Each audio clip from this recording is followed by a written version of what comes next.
Essai numéro 5283. 4, 5, je sais plus. Ou comment procrastiner le fait que j'ai quelque chose à vous dire aujourd'hui. Je reste bloquée depuis quelques temps parce que j'arrive pas. C'est trop dur. C'est dur, ok? Aujourd'hui, je prends mon courage à 3 mains. J'en ai que 2, mais il m'en faudra une de plus. Désolée, tu me la prêtes? Pourquoi c'est dur d'annoncer au monde entier que tu n'aimes plus ce que tu fais? En fait, pour être totalement transparente, parce que c'est comme ça que j'aime communiquer par ici, je sais pas où je vais en fait, mais je sais où je veux plus aller. Et c'est un peu difficile à expliquer parce que j'ai atteint quand même des steps incroyables dans ce que je fais actuellement, mais il n'y a rien à faire. La vie m'envoie des signaux et je crois que si je les écoute pas, je vais finir tuée par un gâteau. Franchement, je pensais vous faire un petit réel en 2 temps 3 mouvements et emballer c'est peser, mais c'est plus long que ça en fait. Donc aujourd'hui, c'est le jour où je lance mon podcast. Est-ce que je vais réussir à le faire? Est-ce que je vais poster cette vidéo? Si tu es en train d'écouter, de regarder, c'est que j'ai réussi à me surpasser moi-même. Et pour ça, les amis, merci. Merci à moi et merci à toi d'écouter avec attention ce que je dis là pour le moment, ce que je vais t'annoncer, parce que finalement, tu sais même pas encore de quoi il s'agit. On a tous des cycles de vie et j'ai envie de documenter ce cycle, cette étape hyper importante dans ma propre expérience de vie, pour que si toi aussi tu passes ce cap, si toi aussi tu sens que tu arrives à la fin d'un cycle, déjà que tu saches que t'es pas seul, qu'on est ensemble, mais aussi que tu saches que c'est ok d'être comme moi, perdu, de pas savoir où tu vas ensuite, de pas savoir qu'est-ce qui va se passer, est-ce qu'il y aura de la sécurité, est-ce qu'il y aura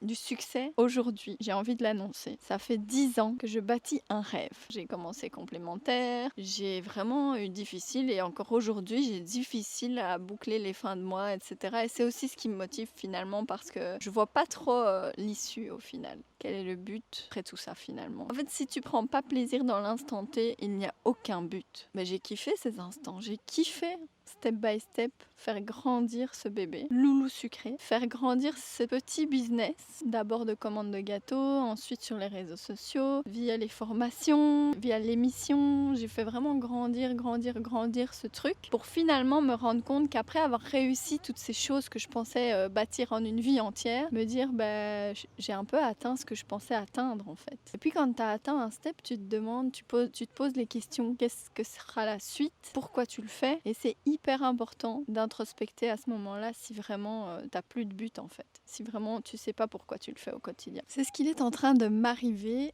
et c'est en train de germer depuis un moment, en fait depuis l'émission. Je pense que toute personne ayant déjà vécu une expérience d'émission sera d'accord pour dire que ça change une vie parce que tu vis une expérience complètement unique que personne d'autre à part toi et tes coéquipiers du moment peuvent comprendre. C'est-à-dire que tu vis une vie avec des émotions décuplées. Et quand tout ça, ça atteint son apogée, que tu es à la fin, que en plus on peut le dire que je suis vraiment allée au plus loin du truc et que j'ai accompli ma mission, on peut dire.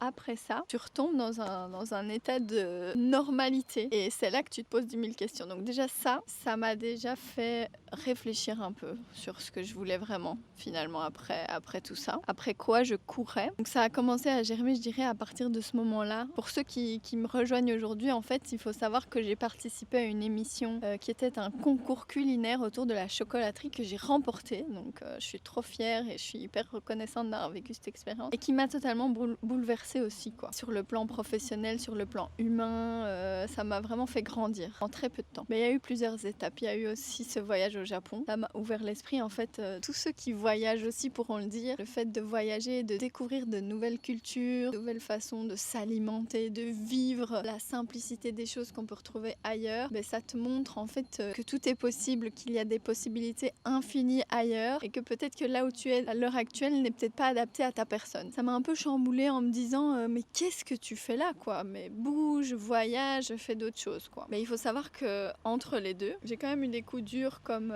apprendre que j'ai fait une première grosse erreur et que du coup je vais être endettée pour les prochaines années. Parce qu'il faut savoir que le fait d'être visible sur les réseaux sociaux, ça attire aussi une certaine jalousie et une certaine...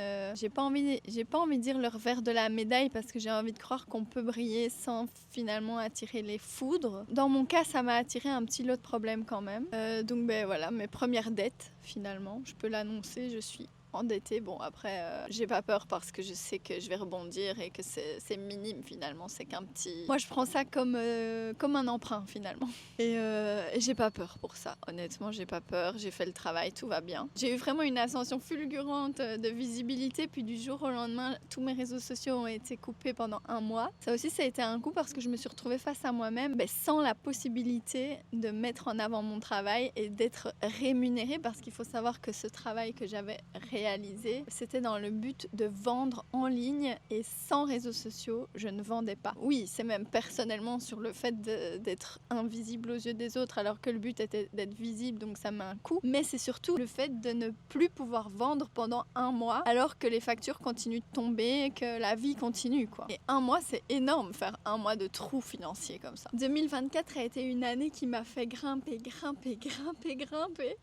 Et je suis arrivée en 2025 avec cette ascension incroyable. Et puis tu sais, c'est un peu les montagnes russes, la vie. T'es obligé de passer par des moments down, je pense, pour te remettre en question, pour te faire changer. Et finalement, j'en suis reconnaissante parce que je pense que faire des chutes libres comme j'en ai fait un peu l'expérience, ça me mène aussi à m'écouter moi plutôt que d'écouter ce qu'on va me dire, ce qu'on va me conseiller, parce que finalement, on a beau me le conseiller, si ça vient pas de moi, ça ne restera pas. J'ai beau essayer de me persuader moi-même que c'est ce qu'il faut, tu peux tirer sur la corde, mais un jour elle craque. J'ai beaucoup écouté ce qu'on m'a conseillé, c'est même pas on m'a dit fais ce qu'il faut faire, on m'a conseillé plutôt de manière bienveillante, en mode nous on a ces idées-là pour toi, pourquoi est-ce que tu essayerais pas ci, pourquoi est-ce que tu essayerais pas ça. Et finalement, je me suis toujours dit, par peur de me mouiller et d'écouter mes propres envies, voilà, si les gens pensent que ça c'est bien pour moi, go, j'y vais. Sauf que c'est une erreur parce que si tu ne t'écoutes pas, comme je te dis, à un moment la corde va craquer. Et donc moi, aujourd'hui,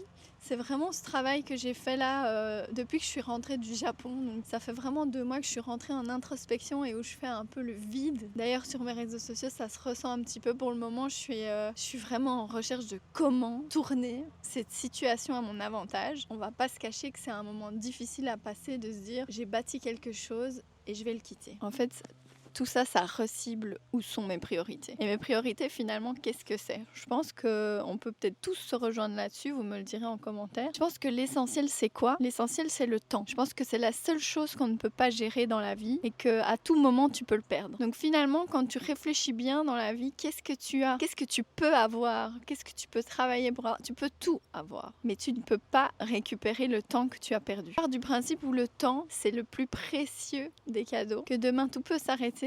Et qu'est-ce que tu veux en faire de ton temps ? Je me suis rendu compte que pour gravir des échelons, j'ai perdu beaucoup de temps à m'essouffler pour avoir une reconnaissance, pour avoir une certaine légitimité. C'est un peu courir dans le vent finalement. Parce que si tu sais qui tu es et que tu es légitime finalement de faire ce que tu fais dans la vie puisque c'est ce qui t'anime, pourquoi courir après cette reconnaissance et ce besoin de légitimité auprès des autres ?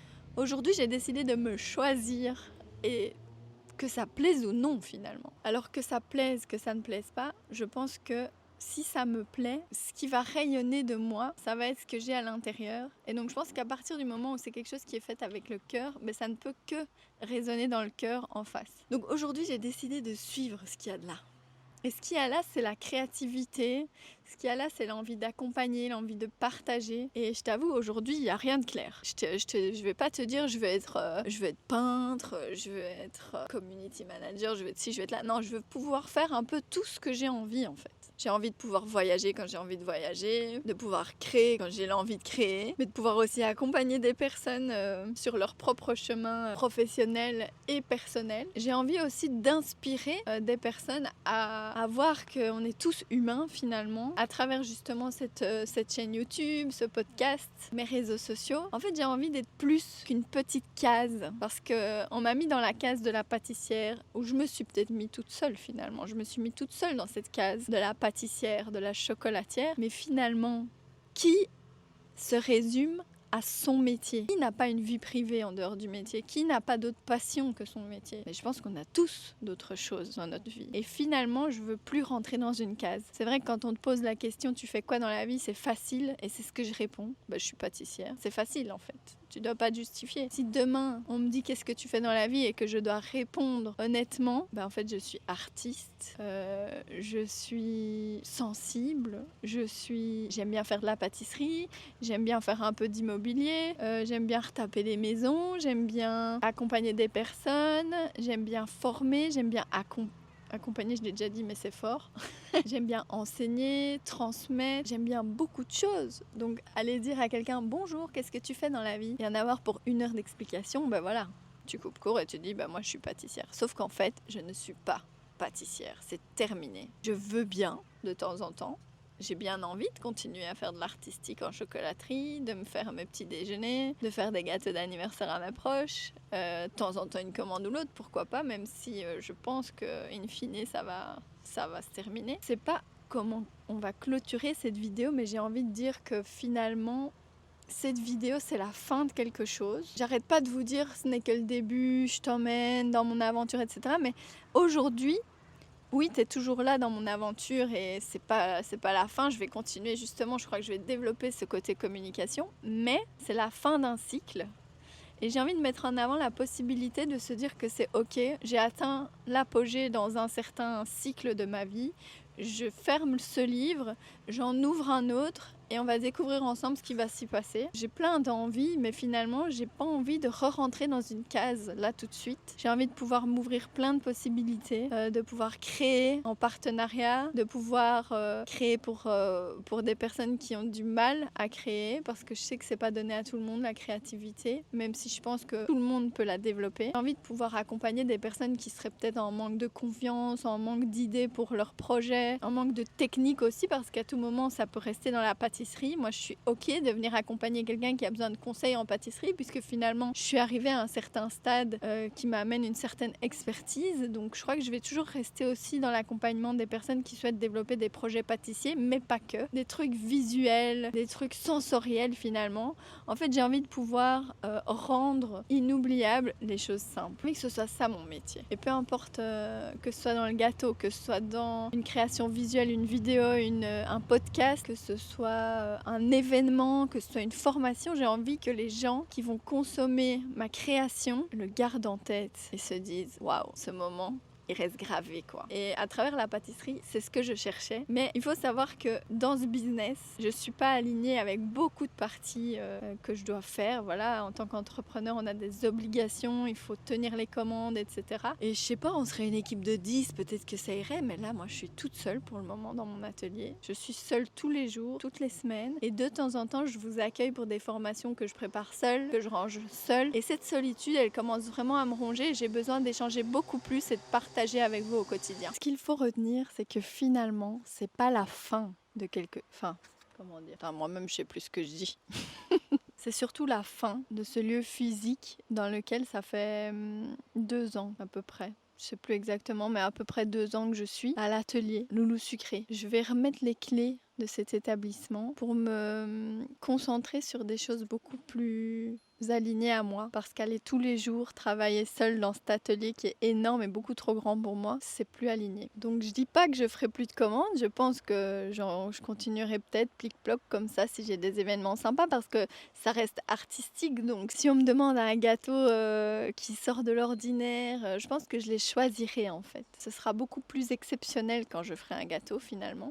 Donc j'arrête pas le côté créatif, mais je me recentre sur l'essentiel. Bien sûr que si vous me commandez un gâteau exceptionnel et que je viens à le créer pour vous, bien sûr que vous pourrez venir le récupérer, mais ce sera plus à l'atelier Loulou Sucré. Ce sera à mon domicile, là où tout a commencé, dans ma petite cuisine professionnelle qui est bien séparée de ma cuisine privée. Donc c'est vraiment mon petit atelier, ça va redevenir le cas. En fait, tout ce qu'il faut retenir ici, c'est que on va fixer une date et vous pourrez venir à l'atelier récupérer les choses que je donne ou que je revends à moindre coût pour que vous puissiez vous lancer, que vous puissiez prendre des petites choses qui vous intéressent dans le matériel que je n'ai plus besoin, parce que je me libère, je fais de la place pour accueillir la nouveauté. Et la nouveauté, c'est quoi? Que ce soit de la créativité visuelle à travers des vidéos, des podcasts, des images ou artistique à travers, pourquoi pas même de la poterie, j'en ai jamais fait, mais voilà. Ça pourrait être plein d'autres activités. Je reste ouverte à plein de choses. J'ai envie de pouvoir mettre en avant des personnalités atypiques par ici, sur ma chaîne, sur mon podcast. J'ai envie qu'on puisse échanger aussi sur des choses inspirantes. Tout bientôt, j'ai ma première invitée, je pense. J'espère qu'elle va venir. J'ai envie de vous inviter, de discuter, de voir par où vous êtes passé, vous aussi, quel cycle de vie vous avez traversé, de pouvoir communiquer simplement, d'être dans la simplicité, dans l'échange et le partage, dans la créativité, la mise en beauté. Donc à travers les réseaux, c'est un peu ma mission finalement, c'est de rendre beau pour faire passer le message de la meilleure manière possible afin que ça reste gravé en mémoire. Merci d'avoir visionné cette vidéo, j'espère qu'elle t'a plu. Je te convie, si tu souhaites venir choper des petites choses, à venir à la clôture vide-grenier, vide-dressing de l'atelier Loulou Sucré. Ce sera un peu un vide-dressing parce qu'avec des copines, on a prévu d'amener des vêtements, mais ce sera aussi et surtout un vide-grenier pâtissier dans lequel tu pourras venir choper du matériel, des équipements de pâtisserie à moindre coût parce qu'on fait de la place puisqu'on quitte l'atelier définitivement. Si tu es intéressé, tu es convié le 23 août entre 13 et 16 heures. Tu peux également réserver certaines choses à distance et venir les récupérer ensuite, mais ce sera le premier arrivé, le premier servi. Donc n'hésite pas à venir s'il y a des choses qui t'intéressent pour ce vide-grenier vide-dressing. Tu es la bienvenue. On va dire au revoir ensemble à l'atelier Loulou Sucré. N'hésite pas à me faire part de tes ressentis suite à cette vidéo, ça me ferait super plaisir d'échanger avec toi. Et alors, n'hésite pas à t'abonner pour suivre tous les autres épisodes qui arriveront et à liker si ça t'a plu et pour envoyer un max de force. On va clôturer cette vidéo là-dessus et je voulais faire un petit clin d'œil tout particulier à Meishu Studio et la remercier pour le montage de cette vidéo et pour m'avoir soutenue et aidée pour mettre en place la réflexion de comment communiquer cette nouvelle complètement atypique pour que vous compreniez au mieux. J'espère que le message est bien passé et je voulais la remercier parce que c'est ensemble qu'on a pu créer cette vidéo. Un grand merci à elle et on se retrouve très bientôt pour d'autres épisodes.